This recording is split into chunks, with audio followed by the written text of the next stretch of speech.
Say she be pretty natural woman. You know they got the mountain for your woman. She a like a little pretty thing that is mine. She no be gangster. She's a woman of a kind. Whenever she... Good afternoon, everyone. My name is Sincere Evans, and I am here with Magina Cobbs. And today we will be hosting a seminar for Women's History Month. We will be discussing key women in history. Magina Cobbs is a dedicated student and Air Force ROTC cadet at Tuskegee University, coming from Covington, Georgia, with a passion for both academics and service outside of her studies.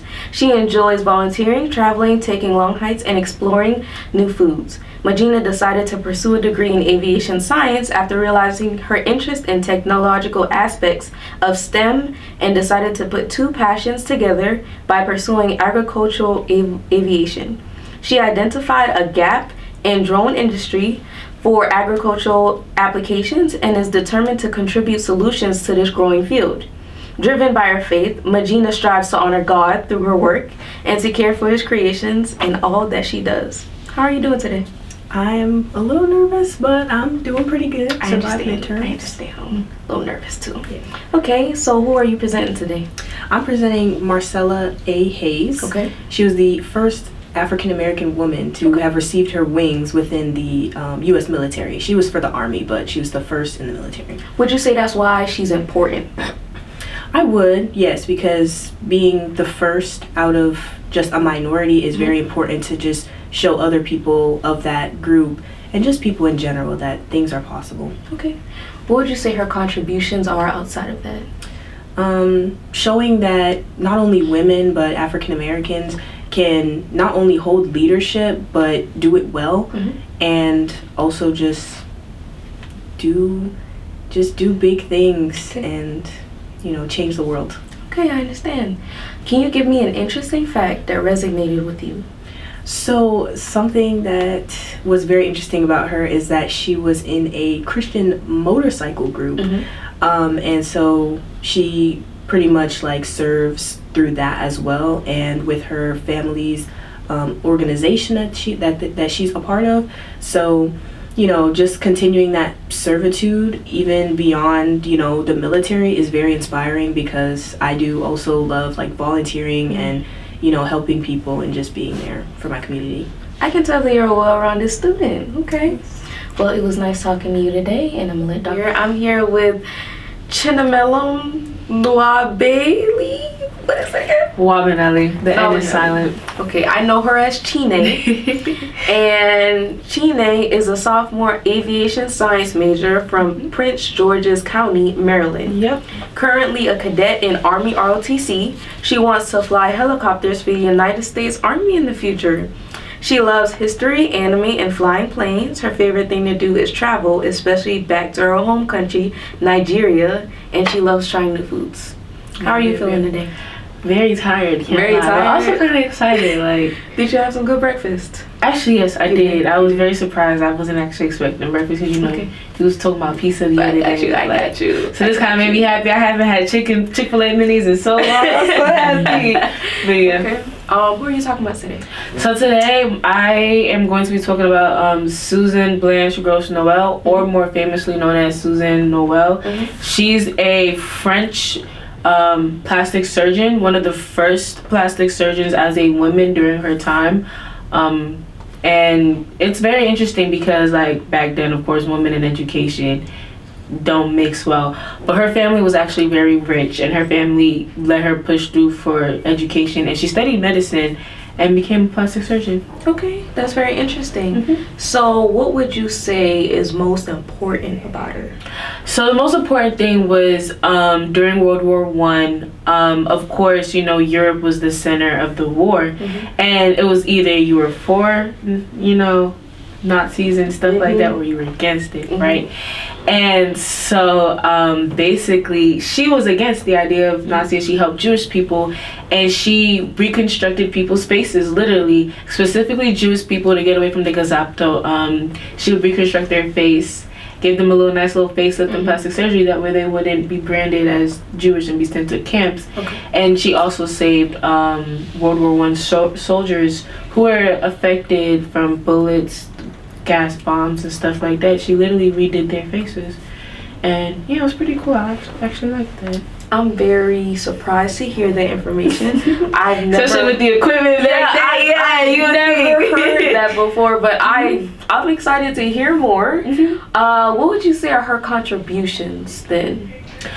During that time, her contribution was a lot. Okay. Because of the fact that she was a woman, no men let her practice in the actual hospital. So they let her. They didn't let her, but she started doing stuff in her house. She set up a salon and a shop in her house, and she basically would do surgery on people.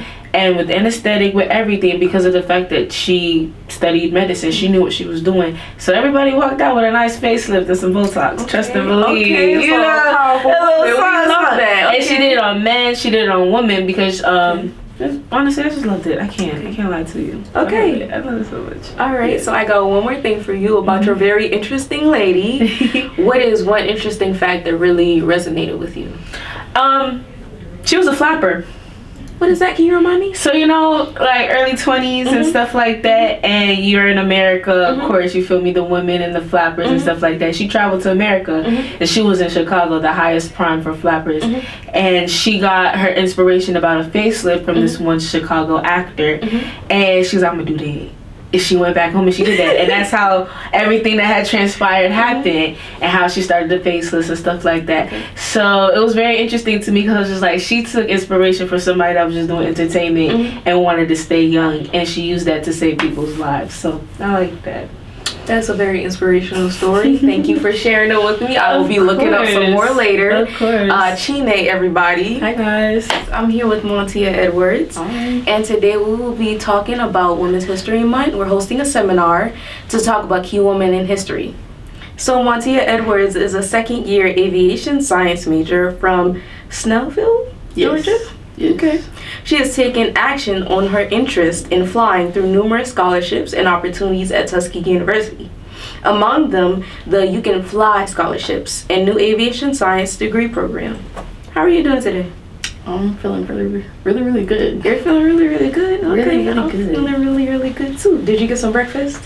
Yes, I did. It was delicious. I had a scone. Okay. I feel very fancy. Okay, so I wanted to start by asking you, who will we be talking about today? We're talking about Wilma Brown. Okay. Can you tell me why is she important? So Wilma Brown was one of the first women to get a commercial pilot license. Among that, she was also a teacher, and she was a flight instructor as well. And she helped instruct the new Tuskegee Airmen, which they're very important for like World War II and everything, as everybody knows. But like somebody had to teach them, and she was one of the people that did that. She also was an inspiration for many women at the time to enter a career field that was mostly dominated by white men. So to see like a black woman in that field, especially a woman of color in that field, thriving and like instructing others, influencing others, I think that's like very, very good for other people to see. Okay, so I also see that you mentioned she taught the Tuskegee Airmen, correct? Yes. Okay, so would you say that was one of her contributions? Yes, definitely, because somebody had to teach them, and they came out very well instructed. They were very skilled pilots and everything. So her, among other people, definitely contributed to not just the Tuskegee Airmen, but the war effort as a whole for World War II and everything. So I think that's definitely one of her very good contributions. Okay. All right. I'm hearing some good things about her. Can you give me an interesting fact about her that resonated with you? I think personally that the fact that she started off as a teacher, like she started off getting her bachelor's in teaching before she did anything, and then it was her going to Chicago and her like interest in Bessie Coleman that sparked her interest in aviation, and that's when she like really took to it. And it just shows that it doesn't take you like starting like really young to like get into aviation and just be great. She started like when she was in her 20s or something like that, and she still became like really influential. She was able to do a lot of great things, even starting like at a later date. Okay. Well, I thank you for teaching me about her. Montia Edwards, everybody. Yay. Eden Davis is a sophomore at Tuskegee University, majoring in aviation science. Originally from Kansas City, Missouri, she has a strong passion for technology and flight. Outside of academics, she enjoys gardening, reading, crocheting, and building. She hopes to pursue a career as a commercial airline pilot. How are you doing today? I'm doing good. Feeling a little nervous though. Okay. That's understandable. Who is your woman in history? My woman in history is Kathy Williams. She was an enslaved woman born in Independence, Missouri, to an enslaved mother and a free father. And she spent her early life as on a plantation in Jefferson City, Missouri. She worked as a house slave and often cooked. So, once the Union Army occupied Jefferson City, since slaves were treated as contraband, she was then taken and used as a cook and traveled around with the Union Army. And then when she was about 22, after traveling around with the Union Army, she then went and joined the Buffalo Soldiers, an all-black regiment. And she dressed up as a man and joined them under a pseudonym. Okay. Why is she important? So her story is important because it kind of highlights the time period. You know, it's there was a lot of barriers in her life, you know, things of that nature. And I don't know about you, but joining the Army dressed as a man is a very drastic step to take in your life. But you know, I feel like that really does kind of highlight some of the choices she felt she had to take, you know, in that time period. Okay. What would you say some of her contributions are? So like I said earlier, she did join the Buffalo Soldiers, an all-black regiment of Army soldiers, and they fought. They really, and then she's the only documented female to fight in the Indian Wars, and the only female in the Buffalo Soldiers as well. Okay. It was very nice hearing about her. I just got one more question for you. All right. What would you say is an interesting fact that resonated with you? An interesting fact that resonated with me is that after she was honorably discharged from the Buffalo Soldiers, then when she got married and she had a husband, her husband actually stole all of her money and all of her horses, and then she has tracked him down and had him arrested because he stole all of that stuff. And she just kept on living her life. You know, power to her. Okay. Well, it was nice seeing you today. Mm-hmm. Thank you for joining us. Thank you. I'm here with Vontasia Smith.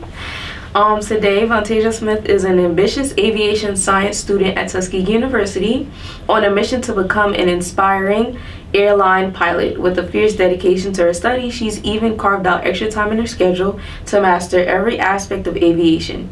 Hailing from the vibrant city of Miami, Florida, Vontasia's passion for flying propels her to challenge the status quo and soar to new heights, all while inspiring others to chase their dreams in the skies. So, how are you feeling? Great. I woke up this morning. How are you? I'm doing good. I'm feeling a little bit nervous, but I'm excited. Who are you presenting today? Bessie Coleman. Bessie Coleman. Okay, that's a little bit unfamiliar to me. Why is she important?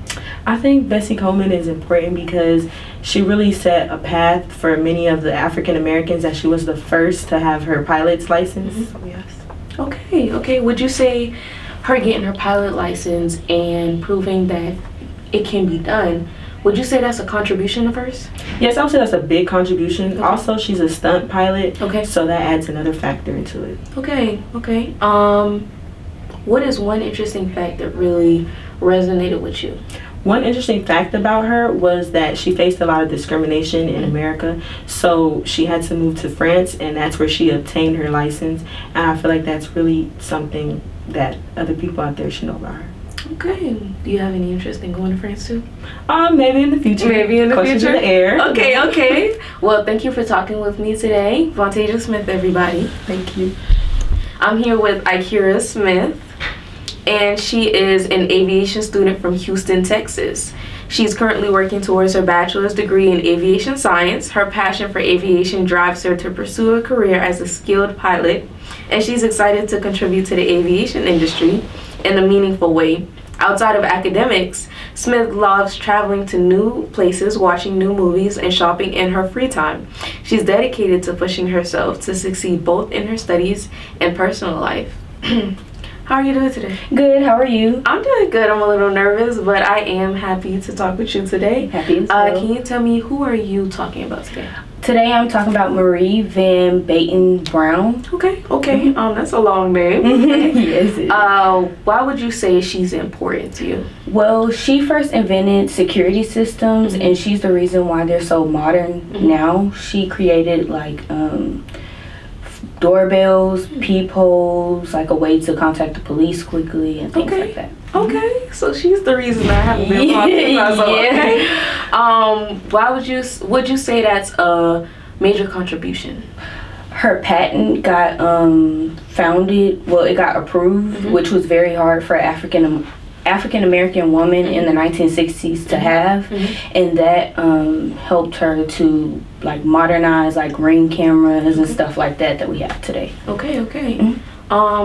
So I'm hearing about how she did the security systems, and that's bringing me around to what's an interesting fact outside of that or about it that you find to be resonating with you.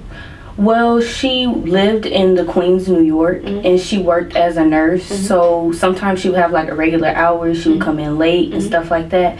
And the crime was really bad. So when they would contact the police, they wouldn't come like in a quickly manner. Okay. So that way she wanted to create a system that helped like her neighbors and also people in her community get the police out there quickly and have like crime go down. So I admire her for stepping up to the plate and just creating something that everyone can have. Okay, and you think it's still helping today? Yes. Okay. Because she's the reason, like I said, like we have like Ring cameras, peepholes, doorbells, alarm systems, just various things. Okay, well, it was nice hearing about her, and it was nice chatting with you. You as well. Akira Smith said, everybody. I'm here with Precious Jackson. My name is Sincere Evans again. Precious Jackson is from Sacramento, California, and is an aerospace engineering major and aviation science major, okay? Her influence and career so far at Tuskegee has only continued to influence Miss Jackson, solidifying her plans of what she wants for herself in the future. Her future plans include being a pilot and eventually owning her own plane as well. There was somebody else that came in too who also was being the double major. So I see y'all. How are you feeling? I'm feeling good. You're feeling good? Excited. Were you able to get some breakfast? I was. You were? Okay. What were we talking about today? So today we're talking about Shawn Rochelle. She is the first female fighter pilot in the U.S. Air Force. Okay. Why do you think she's important? Was it because of that? Yeah. Alongside the lines, she was kind of, I would say, one of 3 women, female pilots in the last decade or so, the last couple of decades, that have kind of definitely paved the way for women, especially going into the military, to kind of come behind her and be able to reach for those career fields and for those opportunities. Okay. So would you say that that's also one of her contributions, being someone that paved the way for women? Yes, I would say, especially Shauna was really big on education. She was really big on just knowing that the more knowledge that you had, the better chances were of reaching whatever goals. And because of the career field she was going for, a lot of people saying that that was something women weren't supposed to, just be able to engage in, and only continue to drive her into more and to be really well, how do I put it, like high achieving. Okay. So I am aware that, people telling you that you will not succeed in an area is something that is still going on today.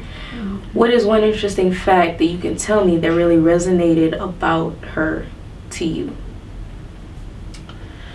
I would say, I guess. So today she is her rank in the U.S. Air Force is a lieutenant colonel, which is one of the highest ranks. And she has been there for a while now. She flew F-16s. She started a Civil Air Patrol, eventually graduated, and I'm also getting her private pilot. From there, she ended up being able to fly F-16s in the U.S. Air Force. So I would just say, just her and like the steps that she took. It takes a while. I know it takes a while, and studying to be a pilot isn't very easy, especially being a woman, especially not always also having access to resources needed. So I say that was one of my biggest influences. Okay, well, thank you for sharing with me today. Precious Jackson, everybody. We're here with Nia Caesar. Nia Caesar is a sophomore at Tuskegee University pursuing a double major in aerospace engineering and aviation science. She serves as an executive board member for both her university's chapter and the regional division of the National Society of Black Engineers.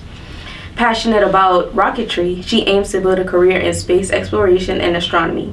Outside of academics, Nia enjoys playing the piano, roller skating, graphic design, and singing. How are you today? I am a little bit tired. It's a little late in the day, but I'm okay. I'm still pushing. Okay, I got you. I understand that. Who are you talking about today? Oh, we're talking about Barbara A. Williams. Okay. Dr. Barbara A. Williams. Okay. Put some respect on her. I got it. Why do you think she's important? I believe that she's important because she is the first African American woman to earn a PhD in astronomy. So she has a PhD in radio astronomy from the University of Maryland at College Park, but I believe that her pioneering of astronomy for Black women is very important to the advancement of physics. Okay, I got you. What would you say some of her contributions are? Some of her contributions are, she focused on galaxy clusters and finding the radio waves that emitted from them and studying them in order to really understand how big they are and where they are in space and time. So she did a lot of work around the 1980s, 1990s for that. That does sound very interesting. Can I get one interesting fact that really resonated with you? Oh, one fact I really liked about her was that she served for one summer as a faculty staff member at NASA, helping out with educational engineering programs for future engineers. I thought that was really interesting because it shows that she's giving back to her community. Well, thank you for coming here with me. I'm gonna let Dr. Indy ask you the questions. Thank you for coming in. Pretty natural woman, you know they got the marks in for your woman.